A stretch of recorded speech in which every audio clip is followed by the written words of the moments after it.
Hello hello guys, आप सबका YouTube channel pieces classes में स्वागत है।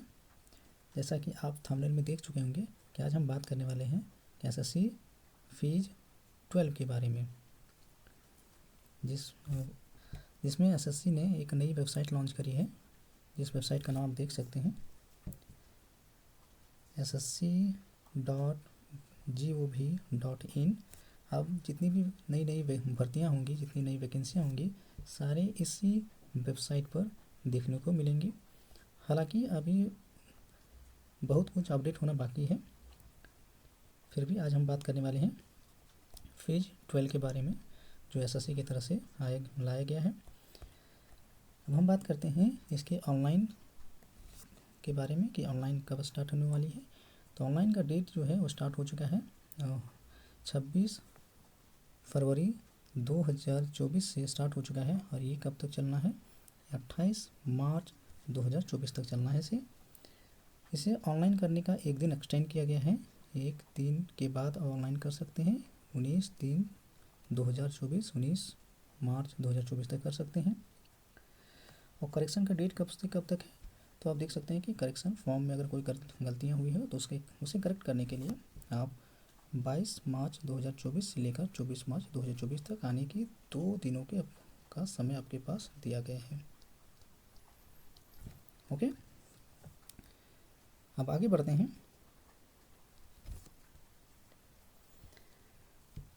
अब हम बात करते हैं, मुझे पता है कि आप सबको इन सब के बारे में जानना ज़्यादा इंटरेस्ट नहीं होगा। चलिए मेन मुद्दे पर चलते हैं।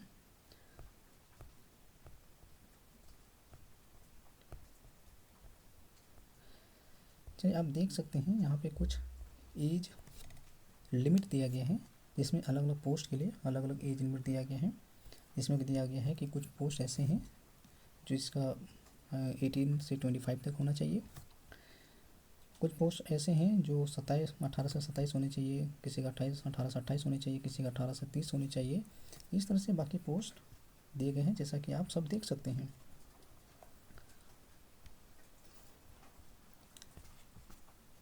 अब हम आगे बढ़ते हैं और हम ये अब देख सकते हैं, सबसे इम्पोर्टेंट ये है कि कुछ जो एज रिलैक्सेशन की बात है, तो जो एससी और एससी एंड एसटी से बिलोंग करते हैं उन्हें 5 इयर्स का रिलैक्सेशन मिल रहा है। ओबीसी से जो बिलोंग करते हैं उन्हें 3 इयर्स का, पीडब्ल्यूडी से जो बिलोंग करते हैं उन्हें 3 इयर्स का रिलैक्सेशन दिया जा रहा है। And PWD plus OBC, PW हैं साथ साथ वो ओबीसी हैं, उन्हें 13 इयर्स का रिलैक्सेशन दिया जा रहा है। और पीडब्ल्यूडी प्लस एससी या फिर एसटी हैं, उन्हें 15 इयर्स का रिलैक्सेशन दिया जा रहा है।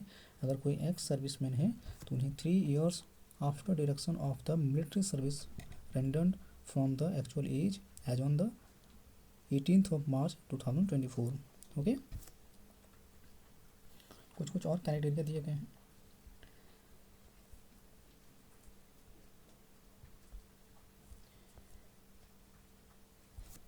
अब सीधा हम बात करते हैं कि इसका सिलेबस क्या होने वाला है, क्या पैटर्न होगा, क्या इसमें कोई बदलाव हुआ है? बिल्कुल नहीं, इसमें किसी भी प्रकार का कोई बदलाव नहीं हुआ है। जैसा कि एसएससी सीजीएल, सीएचएसएल, एमटीएस में जो पैटर्न फॉलो किया जा रहा है, सेम वही पैटर्न इसमें भी फॉलो किया जा रहा है। इसमें कोई बदलाव नहीं हुआ है। जैसा कि आप सभी देख सकते हैं कि आप देख सकते हैं कि पहला आपका है कि सेंटर ऑफ एग्जामिनेशन, कि इसका सेंटर कहाँ दे सकते हैं। इसका सेंटर पहले से तय किया गया है कि आप इन जगहों पर अपना सेंटर आप दे सकते हैं। जैसे कि फर्स्ट में देख रहे हैं, ये सेंटर दिया गया है भागलपुर, मुजफ्फरपुर, पटना, आगरा, बरेली, कानपुर, लखनऊ, मीरठ, प्रयागराज। इन सभी जगहों पर आप अपना सेंटर डाल सकते हैं। अब हम आगे बढ़ते हैं एग्जामिनेशन स्कीम के बारे में। That's a very very important point कि एग्जामिनेशन का स्कीम क्या होगा, एग्जामिनेशन का पैटर्न क्या होगा। एज यूजुअल जैसा कि आप सीजीएल एग्ज़ाम लिख चुके हैं तो आपको पता होगा कि एग्ज़ाम का पैटर्न क्या रहा होता है, तो उसी पैटर्न पर ये सारी चीज़ें फॉलो होंगी। चलिए, जैसा कि आप देख सकते हैं कि आप सभी जानते हैं कि आपका एग्ज़ाम जो है वो 4 पेपर का, एक पेपर माफ़ी चाहता हूँ। एग्ज़ाम जो है वो आपका general intelligence, general awareness, quantitative aptitude and English language का होता है। बेसिकली 4 टॉपिक होता है, जिसमें से 25 नंबर जनरल इंटेलिजेंस से होता है, 25 number general awareness and 25 question math या फिर बोल सकते हैं quantitative aptitude and English language से 25 क्वेश्चन होते हैं। और ये जो है वो 2 गुना होते हैं, मीन्स है कि प्रत्येक प्रश्न 2 नंबर का होता है, तो 25 प्रश्न 50 मार्क्स, 25 50 50 50 टोटल मिला के 200 मार्क्स। ओके, 100 क्वेश्चन होंगे और आपको 200 मार्क्स दिया जाएगा। और प्रत्येक प्रश्न के लिए वेरी इंपॉर्टेंट पॉइंट कि प्रत्येक प्रश्न के लिए प्रत्येक 2 प्रश्न के लिए 2 प्रश्न अगर आप गलती करते हैं तो आपका 1 मार्क्स जो है वो क्या होता है, कट हो जाता है। इस चीज़ को आप ध्यान में रखेंगे। ओके, और आपके इस सिलेबस को डिस्क्राइब किया गया है। ये जो एग्ज़ाम है वो 3 लेवल में होने वाले हैं, 3 कैटेगरी में है। First of all matriculation level में है, फिर आपका इंटरमीडिएट लेवल में है, फिर आपका ग्रेजुएशन लेवल में है। तीनों लेवल में अलग अलग क्राइटेरिया दिया हुआ है। ये मैट्रिकुलेशन लेवल की कुछ चीज़ें दी गई हैं, जैसे मैट्रिकुलेशन में आपका है जनरल इंटेलिजेंस हो गया, जनरल अवेयरनेस हो गया, क्वांटिटेटिव एप्टीट्यूड हो गया and English language also. Okay, and अगर हम 10+2 की बात करते हैं, अगर हम 10+2 की अगर हम बात कर रहे हैं तो 10+2 में क्या है, इसमें भी जनरल अवेयरनेस दिया गया है, जनरल इंटेलिजेंस है, जनरल अवेयरनेस है and quantitative aptitude that is for maths में क्या क्या टॉपिक दिया गया है, जैसा कि देखिए अर्थमेटिक हो गया, नंबर सिस्टम हो गया, computation of whole number, decimal and fraction, relationship between numbers and fundamental arithmetic operation, percentage, ratio, proportion, square roots, average, interest, profit loss, discount. जैसा कि पहले एग्जाम में होता आ रहा है, सेम वही टॉपिक को इंक्लूड किया गया है, कोई भी सिलेबस में चेंजेस नहीं है। अब हम आगे बढ़ते हैं। अब इंग्लिश में देख सकते हैं, इंग्लिश लैंग्वेज में क्या क्या है, स्पॉट द एरर को स्पॉट करना है, फिल इन द ब्लैंक्स है, सिनोनिम्स एंटोनिम्स है, antonyms homonyms, spelling detection, misspelled word, idiom and phrases, one word substitution, improvement of sentences, active voice and passive voice, conversion into direct and indirect narration, shuffling of sentences part, shuffling of sentences in passage, close test and comprehension passage। ये topic जैसा कि पहले भी syllabus में यही हुआ करता था, सेम उसी चीज़ को इंक्लूड किया गया है। अब हम बात करते हैं वेरी इंपॉर्टेंट ग्रेजुएट लेवल में क्या क्या चीज़ें हैं। ग्रेजुएट लेवल में देख सकते हैं कि जनरल इंटेलिजेंस में ग्रेजुएट लेवल में देख सकते हैं कि जनरल इंटेलिजेंस में क्या क्या चीज़ें पूछ रही है। जनरल इंटेलिजेंस का मतलब होता है रीजनिंग, देख सकते हैं इंक्लूड किया गया है, analogy, similarities and differences, space visualisation, spatial orientation, problem solving, analysis, judgement, decision making, virtual memories, discrimination, observation, relationship concept, arithmetic reasoning etcetera. अब हम बात करते हैं जनरल अवेयरनेस में क्या है। जनरल अवेयरनेस में है कि question will be design to test the general awareness of the environment and its applications to the society. जो क्वेश्चन का डिज़ाइन होगा वो इन्वायरमेंट से रिलेटेड होगा and question will be also design to the test knowledge of current event of such matters of everyday observation and experience in their scientific aspects. कि जो हर बच्चे से एक्सपेक्ट किया जाता है कि आपको प्रत्येक दिन दिनचर्या में होने वाले जो घटनाएं हैं उन घटनाओं के बारे में जानकारी आपके पास होनी चाहिए।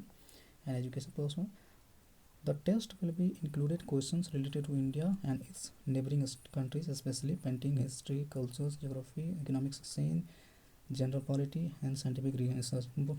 कह रहा है कि जो टेस्ट होगा वो इंक्लूड होगा किस पर, कि आपके जो नेबरिंग कंट्री में जो क्या क्या घटनाएँ हो रही हैं उसके बारे में जानना है, उनके हिस्ट्री के बारे में जानना है, फिर उसके कल्चर्स के बारे में जानना है, ज्योग्राफी उसका क्या है, उसका ज्योग्राफी एरिया क्या है, एक उसका इकोनॉमिक एक्सपेक्ट क्या है वो जानना है, इकोनॉमिक सीन क्या है वो जानना है, जनरल पॉलिटी उसके बारे में जानना है एंड साइंटिफिक रिसर्च के बारे में जानना है। मतलब आपका साइंस के बारे में जानना है कि क्या क्या रिसर्च हुए हैं, नई नई चीज़ें हुई हैं, उन सब के बारे में आपको जानना है।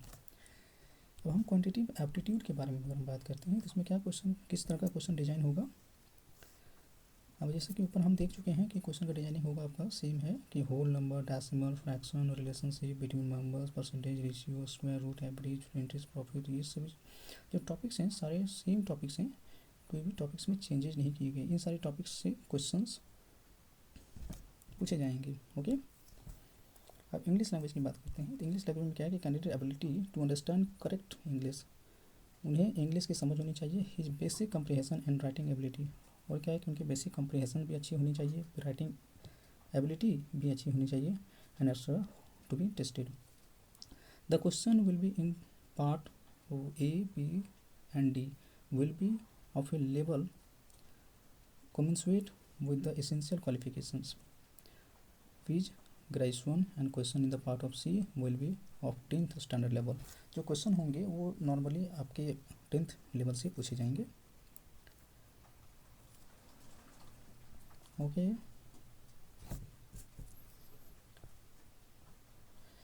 आपके लिए इतना ही इम्पोर्टेंट चीज़ें हैं जो आपको जाननी चाहिए। कुछ इंपॉर्टेंट है कि आपको शायद पता, आपको बिल्कुल ही पता होगा कि एग्ज़ाम के टाइम में आपको, आपके पास एक आईडी होना चाहिए, चाहे वो आधार हो, वोटर कार्ड हो, ड्राइविंग लाइसेंस हो, पैन कार्ड हो, पासपोर्ट हो, है ना, ये सब सारी चीज़ें आपके पास होनी चाहिए। इन सभी चीज़ों में से कोई एक आपके पास होनी चाहिए जो आपकी आइडेंटिटी को प्रूव करता हो कि ये आप ही हैं। ओके, अगर हम अगले स्लाइड्स की ओर चलते हैं तो डॉक्यूमेंट वेरिफिकेशन है।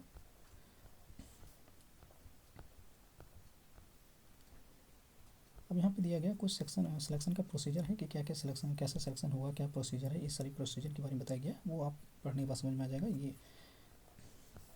ओके,